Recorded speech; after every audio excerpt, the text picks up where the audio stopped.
Hi everyone, it's Melissa Hurt of Integrative Studio, here with another video to help you become clear, productive, and influential. In this video, I'm going to share with you 5 tips on how to speak so people will want to listen to you. You do not want to miss any of these 5 tips. They all work really well on their own, but they are very powerful when used all together. So get a little glass of water, you might need it. This does include a voice practice, and we're gonna get started. Okay, so usually people don't want to listen to you if you have a speaking dynamic that is off-putting to them in some way. And just take that for what it is. It might mean that you speak too quietly like this, and they really have to lean in to listen to you, and it's just too much work. Maybe you speak in a more robotic, emotionless tone of voice, and it's not very engaging. Maybe you talk really loudly and it's really hard for them because they feel like you're yelling at them, but you're really not. You're just speaking loudly because you want to be heard. Or maybe sometimes you do have a lot of emotion in your voice and it freaks them out, quite frankly. All of those are natural parts of the human experience, but I want you to feel amazing. I want you to feel clear in your mind and your heart. I want you to be productive in how you use your energy, and I truly want you to be influential because you have something to offer the world. And people won't listen to you unless you develop your speaking voice and how you show up in your expression. So, the first thing I'm going to teach you to speak so people will want to listen is to find musicality in your speaking voice.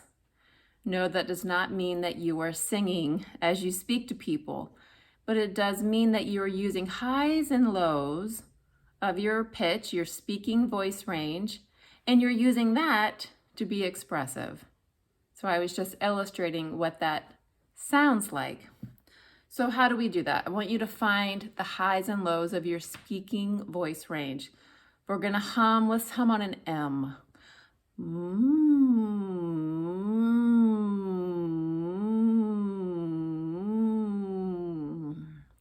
Just warm it up. And then we're going to find a higher pitch at the end of a phrase. Let's say the phrase is, would you like a glass of water? Would you like a glass of water? That sounds like a question. Now let's take the pitch down at the end of the phrase. Would you like a glass of water? Right? There's more emphasis. Like, was that what you said? Maybe we'll find a higher pitch at the beginning. Would you like a glass of water? Right? So already you can feel just by exploring the highs and lows of your speaking voice range, you're finding more musicality. The human ear is drawn to music. It just is. And it's drawn to tones of voice of different ranges. And so the more that you can really inhabit a musical speaking voice of just using highs and lows with your pitches, the more you will create vocal variety and interest in how you speak. So musicality in speech is our first tip. Now, we also want to develop a warm, resonant speaking voice. So that's where your voice is warm and naturally fills the space without ever needing to shout. And so that practice is the why buzz. I have a few videos on the why buzz on my channel. Be sure to check them out. They're really popular because they work. But we're going to do the why buzz right here together. So I want you to find a humming on an N. And you're feeling your vocal range, your vibrations moving forward. And you've got a softness in your lips and cheeks. And now switch out the N for a Y. As if you're saying yes.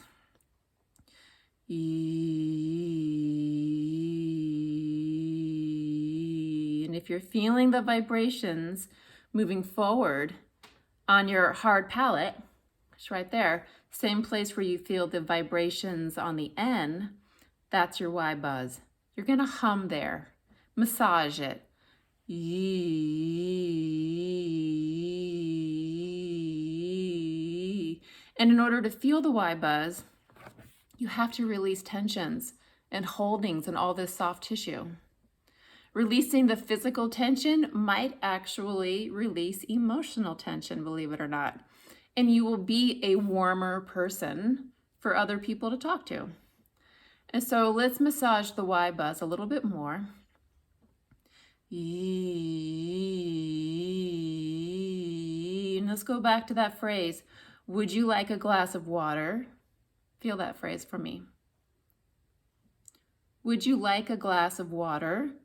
And can you feel how your voice is warm and moving forward? It's rich. That's a very engaging vocal quality, and people absolutely want to listen to a warm, resonant voice that in no way has to shout to be heard across the room. So number 3, find the difference between what I'm going to call a full voice or a dilute voice. In common language, people might hear that as loud or soft. But I want us to focus on vocal vibration. So full vocal vibration is you, and you're just fully feeling that tone. Would you like a glass of water? That's full. And if I'm in a very large space, maybe even outdoors talking to someone many feet away from me, I will need to use that so that they can hear me. If I'm in an intimate space, I need to use an intimate tone. Would you like a glass of water? So I'm speaking very quietly, but I still feel those vibrations moving forward. And it's a little bit more dilute. You might even call it a whisper, but I feel my voice. So it's still warm and resonant. It's just more dilute. And I can go from dilute to adding more vocal tone and just gradually speaking more and more so that my voice is always moving forward. I'm always free from tension and all this soft tissue to where I can eventually get to a full resonant voice if I need to. And so in that way, I completely kept myself free from any kind of negative emotional space or tension in the body.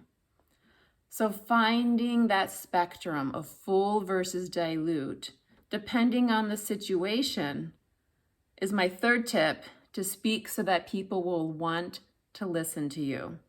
And the full to dilute is especially important when talking to your family.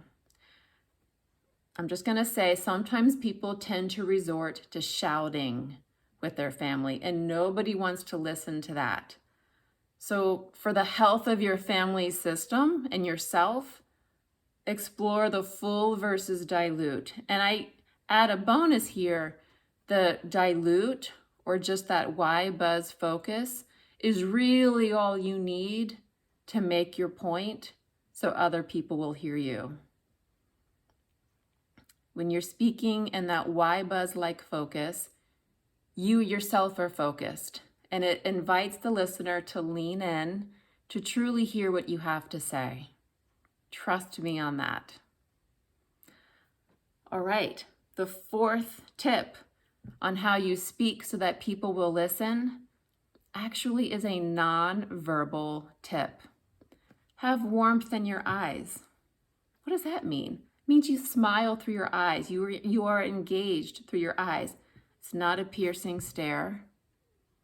And you're certainly not avoiding eye contact.